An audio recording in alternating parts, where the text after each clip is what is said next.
அன்பை பாடும். என் நாவும் நாமம் போற்றும். என் இதயம் உம்மில் மகிழும். எனக்கென்றும் நீர் போதும். இயேசு கிறிஸ்துவின் இனிய நாமத்தினாலே உங்களை வாழ்த்துகிறேன். கர்த்தர் நல்லவர். கர்த்தருடைய கிருபை உங்கள் அனைவரோடும் இருப்பதாக. இந்த நாளை கிருபையாய் காண செய்த தேவனுக்கு ஸ்தோத்திரம் உண்டாவதாக. யாத்திராகமம் 24வது அதிகாரம் 15-16 வசனங்கள். மோசே மலையின் மேல் ஏறின போது ஒரு மேகம் மலையை மூடிற்று. கர்த்தருடைய மகிமை சீனாய் மலையின் மேல் தங்கியிருந்தது. மேகம் 6 நாள் அதை மூடியிருந்தது. 7ஆம் நாளில் அவன் மேகத்தின் நடுவில் இருந்து மோசேயை கூப்பிட்டார்.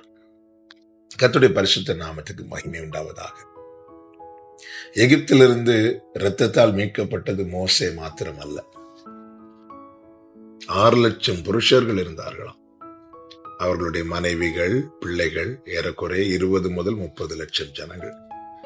இத்தனை ஜனங்கள் அவருடைய மீட்பை பெற்ற பிறகும் ஒருவன் மாத்திரம் அவரோடு தனித்திருக்கிறான். 18வது வசனத்திலே சொல்லப்பட்டிருக்கிறது, மோசே மேகத்தின் நடுவிலே பிரவேசித்து மலையின் மேல் ஏறி இரவும் பகலும் 40 நாள் மலையில் இருந்தான். என கேட்டுக்கொண்டிருக்கிற அன்பு சகோதரா, சகோதரி, ரட்சிக்கப்பட்ட திரள் கூட்டத்தில் ஒருவராய் தேவன் நம்மை வைத்திருக்கிறார். சந்தோஷம், இது மேன்மை, இது நாம் பெற்ற பாக்கியம். அதே வேளையில எத்தனை பேருக்கு சொல்ல முடியும், என் வாழ்க்கையில ஆமே நான் இயேசுவோடு தனித்திருக்கிற அனுபவம் எனக்கு இருக்கிறது என்று எத்தனை பேருக்கு சொல்ல முடியும்?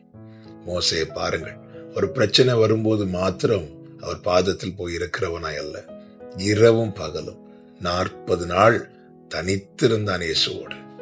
ஆமே, அவரோடு அதிகமாய் நேரத்தை செலவிடுகிற அனுபவம் நம்முடைய வாழ்க்கையில காணப்பட வேண்டியது அவசியமாய் இருக்கிறது. இதற்காக தான் கிருபாசனத்தண்டை தைரியமாய் நெருங்கும் பாக்கியத்தை சிலுவையிலே நம் ஆண்டவராகிய இயேசு கிறிஸ்து நமக்கு சம்பாதித்து தந்திருக்கிறார். இன்னும் தூரமாய் நின்று கொண்டிருக்கிறோமா? கூட்டத்தோடு சேர்ந்து அவரை பார்த்து கொண்டிருக்கிறோமா? அதையும் தாண்டி அவர் சமூகத்துல அவரோடு தனித்து நானும் இயேசுவும், இந்த அனுபவம் நமக்கு தேவை. மோசையின் வாழ்க்கையில இந்த அனுபவம் மோசைக்குள்ள எவ்வளவு பெரிய மாற்றத்தை கொடுத்தது தெரியுமா? மோசே அவரோடு இருக்கிறான். கீழே ஜனங்கள் எல்லாரும் மோசையை தேட ஆரம்பித்தார்கள். நமக்கு தெரியும், இதே மோசே 40வது வயதுல ஜனங்கள் இடத்தில் போன போது அவனை தள்ளினார்கள். ஆனால் அந்த மோசே அவரோடு தனித்திருக்கிற அனுபவம் அவன் வாழ்க்கையில கட்டி எழுப்பப்பட்ட போது அவனுடைய வேல்யூ என்ன என்பதை மற்றவர்கள் எல்லாரும் அறிந்து கொண்டார்கள். இன்று உன்னை அற்பமாய் பார்க்கிறவர்கள் உண்டு, நிந்திக்கிறவர்கள் உண்டு, புறம் தள்ளுகிறவர்கள் உண்டு. உன்னுடைய வேல்யூவை மற்றவர்கள் அறிய வேண்டுமா? இயேசுவின் நாமத்தில் சொல்லுகிறேன், அவரோடு தனித்திருக்கிற, அவரோடு அதிக நேரம் செலவிடுகிற, அவரோடு உறவாடுகிற அந்த உன்னத அனுபவத்துக்குள்ளே வா. நிச்சயமாய் மற்றவர்கள் அறிந்து கொள்வார்கள். அது மாத்திரமல்ல, மோசையின் சுபாவம் மாறினது. வேதம் சொல்லுகிறது, அவன் சாந்த குணமுள்ளவனாயிருந்தானாம், அவன் உண்மை உள்ளவனாயிருந்தானாம். ஒருவனுடைய சுபாவத்திலே மாற்றம், சுபாவ மாற்றம் நம்மில் உண்டாகும் போது மாத்திரமே மற்றவர்கள் நம்மிலே கிறிஸ்துவை காண முடியும்.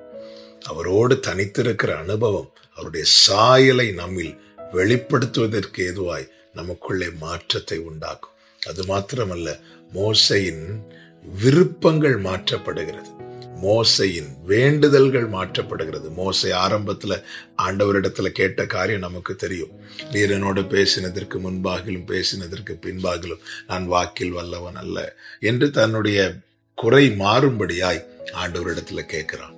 அதே மோசே கர்த்தருடைய பர்வதத்துல அவருடைய சமூகத்துல அவரோடு தனித்திருக்கும் போது கர்த்தர் சொல்லுகிறார், மோசே, என்னுடைய கண்களில் உனக்கு கிருபை கிடைத்தது என்று. அப்பொழுது மோசே என்ன கேட்டான் தெரியுமா?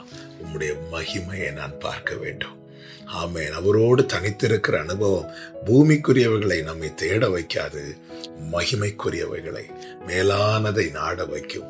இந்த அனுபவம் நமக்கு தேவை.